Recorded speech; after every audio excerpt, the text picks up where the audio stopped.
welcome back to Pikastash's The Royal Trap playthrough. So, basically we got information from Dolores, as much as we could get, and that's basically all that happened last episode. And we think Dolores has a crush on Nazagi, which I have no idea why, because he's mine. Okay, next. Back to reading.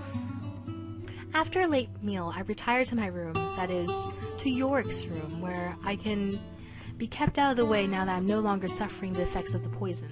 The room itself is in a certain state of disarray, and here and there is a faint scent of strange man lingers. Still, a guest room is a guest room. It is not so different from the one I shared with Oscar. My poor Oscar. Does he know what's become of me? Will anyone bother to tell him? If he's heard that I was so ill, he'd be terribly worried. If he's heard that I've been removed to the care of notorious Prince Nazagi, he'd be frantic. Perhaps I should have tried to get Dolores to take a message to him? But she'd never obey me, and I still don't trust her. Dolores may have been of royal blood once upon a time, but she is no sweet little princess. Whatever wisdom she possesses, she fought it for tooth and nail. Cunning and tenacity are not such bad traits in a ruler. If Nazagi does claim a throne, he should be well equipped to manage its challenges. Still, clever planning should always be balanced with compassion, shouldn't it? It's a balance I've tried to maintain for myself. Never to be blinded by emotion, never to lose touch with my heart. Sometimes Nazagi seems so cold, but under normal circumstances, he has Yorick to brighten him. I settled into my borrowed bed, lost in my reflections, and barely noticed the approaching footsteps. Until all of a sudden, Prince Nazagi walks into the room and begins to remove his clothes. What? No! What are you doing? Oh, taking off my robe. I can see that. Why are you taking off your robe in front of me? I normally leave my robes here. You fold them and put them away. Okay, that looks like really ugly. Like, I don't even know that drawing. His face could have been like better, but it's just, oh gosh, I want to see that. Oh, I don't, oh, okay. Whatever the answer may be, now that he is exposed, he refuses to flinch or display embarrassment. Once the path is set, he will follow it through. I raise my chin and attempt to muster equal dignity.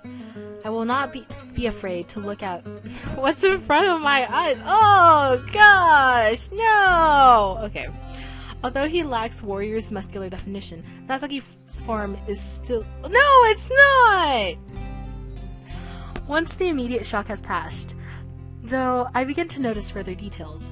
His skin, so strangely pale by local standards, is decorated with a variety of faint scars. I am familiar with the appearance of old wounds. Any sword instructor who hadn't been cut at some point in his life has not seen enough battle to train princes.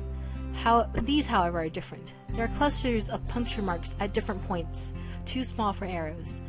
There are also patterns of raised pink flesh against smooth expanse of his back and stomach, smooth and circular. Those marks, what leaves a scar in the shape of a perfect circle? It is a rather rude question, but he is a rather rude person. If he insists on displaying his body to me, I surely can be let go. Flame cups. A cup of fire placed on the skin. Why would someone do that to you? I did that to myself. It was an experiment. I don't understand. I've tried many methods over the years. Herbs, pins, flames. I have learned many skills, but the cure remains out of my reach. A cure for what? My weakness, the flaw that binds me to these chains. I can only come to my full potential if I am chosen by a princess to hold her wisdom. What woman would ever choose a bespectacled jester as her mate? With these, I'm a laughingstock. Without them, I'm half blind and half lost. If I could cure myself and throw these things away forever— no, I like glasses! Okay. Or, if I could win a bride and dare say wear them openly. He grits his teeth. They don't look that bad! I mean, I love glasses! The spectacles do not look that bad, my lord. I have no use for pleasant lies. Look at me. Can you see me clearly now? Am I lying? Yes.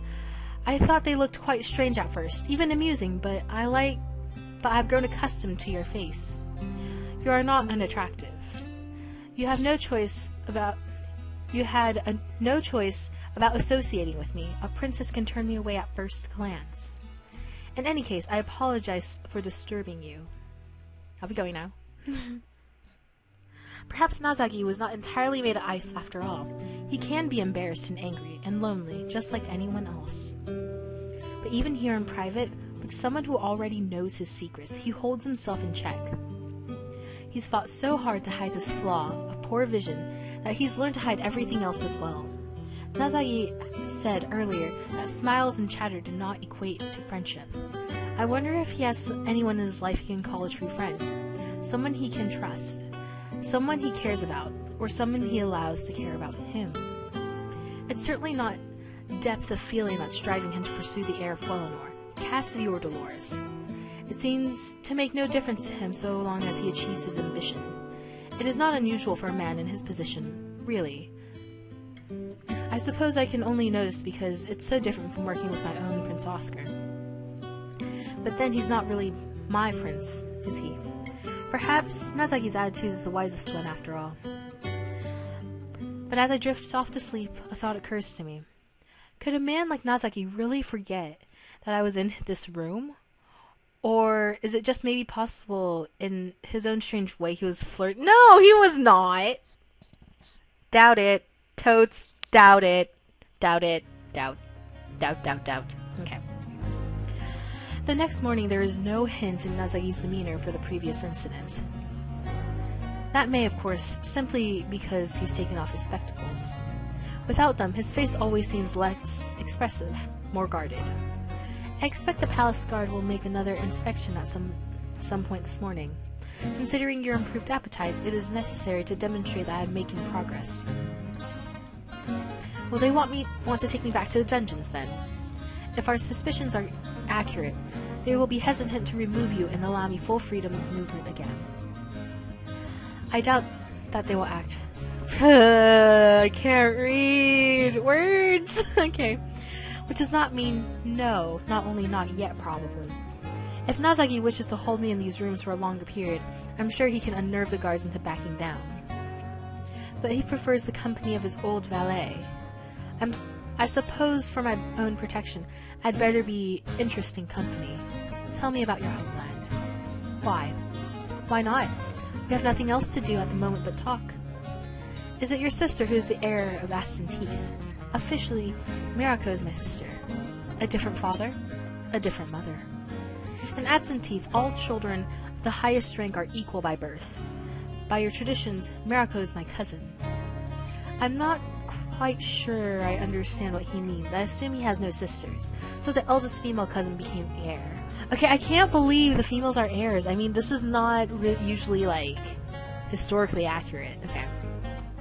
Mirako is a woman of serenity, a deep pool with patience to outweigh the seas, a consummate wisdom. In her presence, you would no doubt find yourself ablaze with frustration, and yet completely unable to express it. That is how her sense of humor plays itself out. I wonder if that's what Nazagi would be like as a woman. So true! Okay. You said that your customs and skills are not like those in this part of the world. What about the plants and animals? Are there dragons in far reaches? I have met many sellers of dragon bone, but few who will claim they have ever seen such a beast alive. Are there dragons? I could not answer yes or no. I hope you weren't expecting to find that we keep them in cages like singing crickets. You have insects that sing? They're quite common. Ah, but their lives are so brief, none would ever survive a journey here. Oh, those are cicadas. I like cicadas. They sound nice. Okay. Your home is very different. It must seem quite odd to you. What difference is there between one place and another if you cannot see them clearly? The lack of singing crickets, for a start. He almost smiles, but the expression vanishes swiftly. Is there a purpose to this chatter? Keeping you entertained, my lord. Is that not one of my responsibilities? Before he can answer, someone knocks on the door. Inspection! Oh, here. Sit. Speak if they question you. The door opens, and a guard enters. Good morning, Prince Nazagi, sir. What is, the status of the convict? I don't turn to look right away, but that voice sounds familiar. As you can see, she is greatly improved. I believe the worst is past. And you better know? I turn my head and manage a warmer smile than Nazagi might have intended. I was right. The guard is Lambert. You might have actually be worried. You would actually be worried. What? Why? I don't understand. Okay. I'm feeling much better, thank you. I'm just tired now. Fine. I have been requested. He pulls out a scrap of paper from his pocket and squints at it. The requester to gather all objects and articles that a prisoner may have come into contact with, sir. Whatever for? Burn them, I guess. You will not be burning my belongings. Sorry, sir, but the steward said so. Infections have to be burned out. It would be wrong to destroy Prince Nazaki's own silk robes, don't you think? His robes? Surely you don't think I can be expected to treat a patient without laying a hand on her. There is nothing infectious about her condition. It was an acute disturbance brought by a dungeon environment. As you can see, I am not ill. No, sir, but you're... I am what? Nothing, sir. You sure you're alright, miss? Madeline, remember? I must have made an awful mess in the dungeons. Thank you for worrying. I'm really supposed to take those things, sir. So then, as King Praedric decided to resign all promises of inviolate territory within these quarters? I don't know what you mean. Do you have authority to remove my possessions against my will? No, sir. And I would suggest you leave. Yes, sir. I'll be on watch outside today if you need anything. I like Lambert. He's so nice. Okay, I find myself unimpressed by the quality of guard training in Wellinor. Oh, he's not so bad. When your basis of comparison includes a rogue assassin, it's easy to say another is not so bad. This fixation with burning... They're afraid of a plague here, after what happened to Prince Caspian, and Cassidy perhaps, if you're right. Prince Callum told me when Caspian fell ill, they kept him in quarantine for half a year before he died. They must have tried everything to keep the illness under control, an unpleasant restriction upon Callum's youth. What? Oh no, Caspian was only quarantined, not Callum. Unusual for such a paranoid culture. Yes, even Callum thought it was strange. That part of how he came up with the theory of Caspian. What theory? Oh, I didn't tell you about that, did I? It didn't seem relevant since it was obviously incorrect. Callum also came up with the idea that Princess Cassidy might have died as a baby. But his theory was that his parents might have somehow tried to substitute a prince for a princess. He thought it might be that Cassidy was Caspian in disguise. And you didn't think it was relevant to tell me this? Considering the trouble I'm in, spreading a rumor like that didn't seem wise, especially when I know it's not true. So, yeah, I'm gonna end this video for now. Like, subscribe, favorite, do whatevs, comment below, and thank you for watching!